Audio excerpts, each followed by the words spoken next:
Welcome to Happy Tummy with Annalie. Hello mga kahapitami, in this video, dalawa ang lulutuin natin. Dalawa pero isang main ingredient lang, ang ating talong. So, luluto tayo ng ginisang talong at crisping talong. So, as usual, unahin natin yung garlic at onion sa other stove. Nag-fry na tayo ng talong. Tapos, i-add natin dito ang kamatis at saka ang ating talong.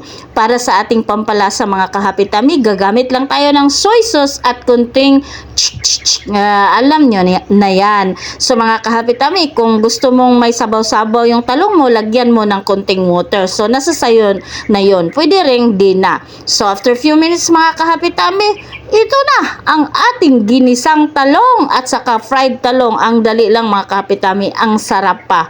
'Di ba? Wow! Wow! Ang sarap nito! Thank you for watching mga kapitami. Gutom na! Gutom na! Kain na tayo! Ito na!